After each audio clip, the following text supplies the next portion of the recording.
I am an introvert and full of curiosity. I thought that my personality would have no impact until one day it brought me to a strange and terrifying event. I usually observed the surrounding street from the apartment's window through the binoculars. Over time, I enjoyed looking at the view of the warehouse below, across from my apartment, and watching the scene of daily life here.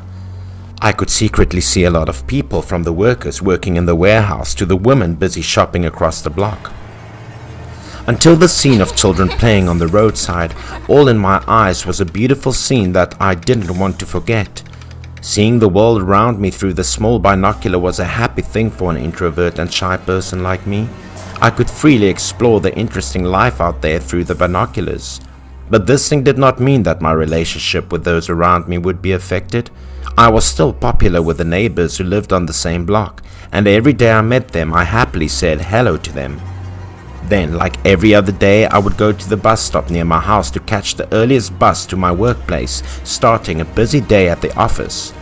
I also found it interesting to sit on the bus like this when I could directly see the people around me glued to their phones instead of observing the surrounding life.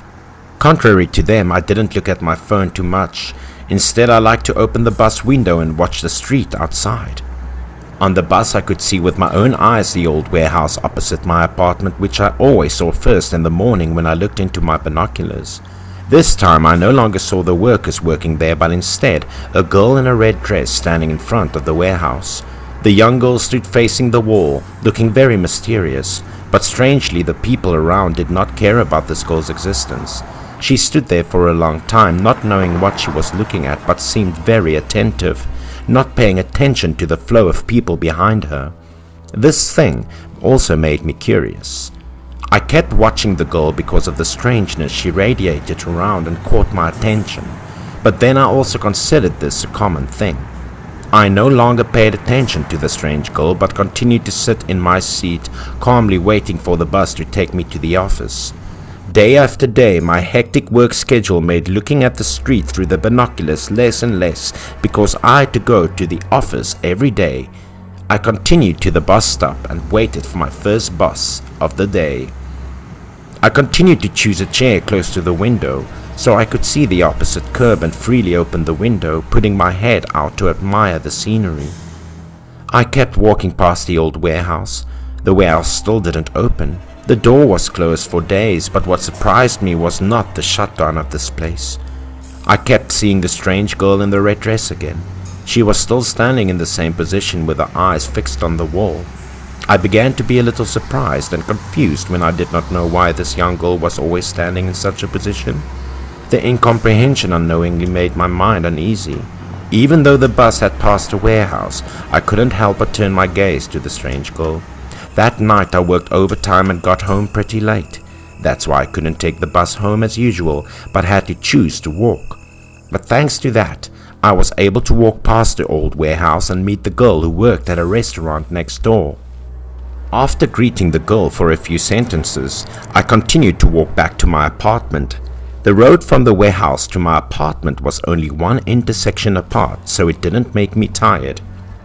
On the way, I also met many people, including a white-haired older man walking in the opposite direction from me. After that, I passed the old warehouse again and continued to meet the strange girl who was still in the same position as in the morning. This time, I was able to see the girl with my own eyes, to see her strangeness and mystery more clearly. I suddenly felt a bit cold when I saw a young girl standing with her face against a wall like that. I moved closer to the girl, clearly feeling her coldness. The girl stood like that for a long time. For fear of her finding out, I pretended to hold the phone as if I was texting someone. After that, I tried to make a phone call, but my eyes didn't stop moving toward the young girl. But thanks to that, I could see the abnormality of the girl. The young girl looked a bit sad, but her face was dim. I stood with her for a long time and then came back to my apartment. The following morning I sat on the bus again and passed the warehouse.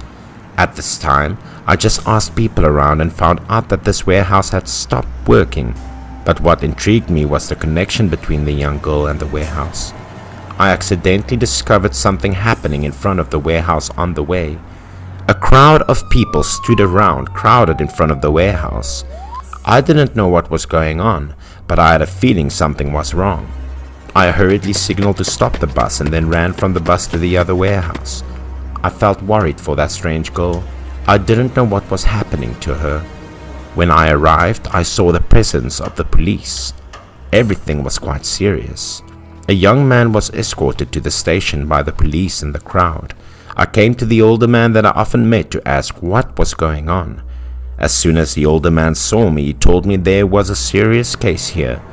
The police were hunting for the guy who threw the acid on the young girl there a few days ago, and the press was reporting it. I panicked, not thinking that the girl in trouble was the girl I had met before.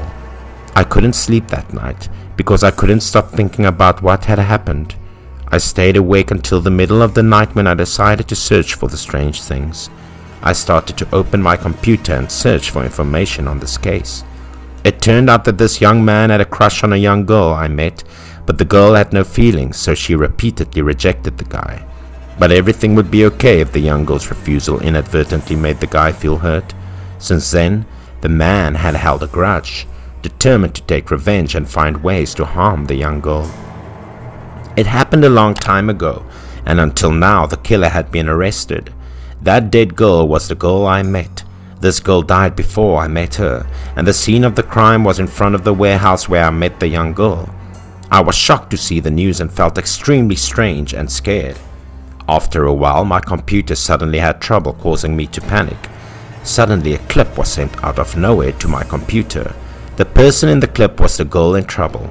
This time the girl called out to me and slowly turned her face to look at me, but her face was destroyed by acid, making me feel extremely haunted, so I quickly turned off the computer. But I still heard that young girl's voice echoing on the computer, so I ran away. I ran out of my room and headed for the stairs. While running downstairs, I suddenly felt someone push me from behind. I immediately fell to the ground from above in pain. I tried to get up, but my legs started to throb, and I couldn't move anymore. I had to use all my strength to run away from this ghostly building. But the more I ran, the more I felt like I was lost at the starting point.